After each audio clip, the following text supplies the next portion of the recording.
Dober dan, spoštovane gledalke, dragi gledalci, ljubitelice in ljubitelji nogometa. Zaključek letošnjega državnega nogometnega prvenstva je eden bolj zanimivih doslej, kajti tudi v predzadnjem krogu, tako rekoč, vsaka tekma o nečem odloča, tudi današnja v Kidričevem, v kateri se bosta pomirila domači Aluminij in velenjski Rudar.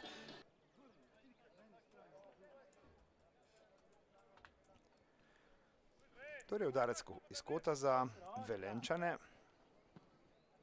Ja, dobra podaja in gol! 1:0. Velenjčani so uspeli, v polno pa je meril igralec številko 29, Jaka Bijol.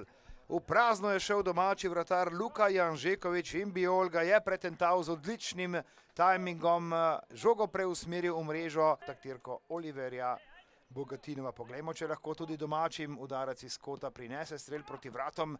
Ja, žoga je bila kar ostro podana proti vrata, pa še enkrat gneča pred vrati in nazadnje gol! 1:1. Očitno brez prekrška, nekaj prerivanja je bilo, ampak izenačenje. Torej tudi druga podaja iz kota, prva za domače, je prinesla spremembo rezultata. Veseli pa se torej ekipa domače zasedbe, igralec številko 40, Mensa.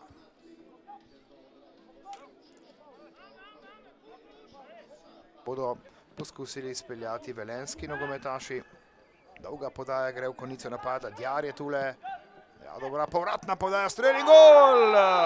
Velenjčani so povedli, Djar je podajal, Radić pa v polno, torej napadalna naveza velenjske zasedbe je poskrbela za nov zadetek. 2:1 je torej v Kidričevem, Velenjčani so torej ponovno v prednosti. Teče 58. minuta.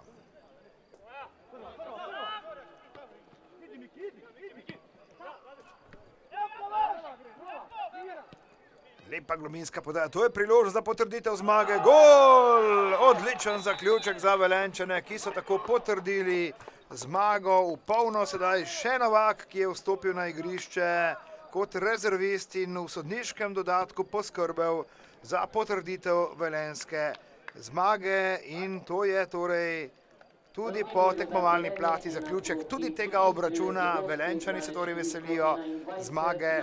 Spoštovani gledalci, končano je današnje srečanje v 35. krogu Prve lige Telekom Slovenija. Aluminij Kidričevo, Rudar Velenje 1:3.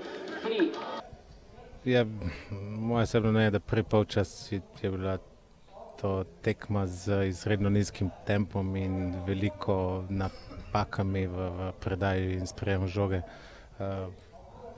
Če se ne motim, mislim, da smo oboji zmogli 6 strelov v celem prvem polčasu. Šli smo v tekmo se nekako že počasi pripravljati za finalni obračun v pokalu, ampak zdaj po 90 minutah pa nas je še manj. Ja, čestitke najprej fantom za zasluženo zmago. Danes v nasprotju z Gorico smo svoje šanse, z tekmo z Gorico smo svoje šanse izkoristili, lahko bi dali še kakšen zadetek. Tekma je bila zelo nervozna v prvem polčasu z naše strani. Fantje si zelo želijo osvojitve tega 4. mesta, zaradi tega veliko grešimo. Jaz upam, da bomo tudi v zadnjem krogu pred svojimi gledalci odigrali sproščeno, mirno tekmo in dosegli nov zmago.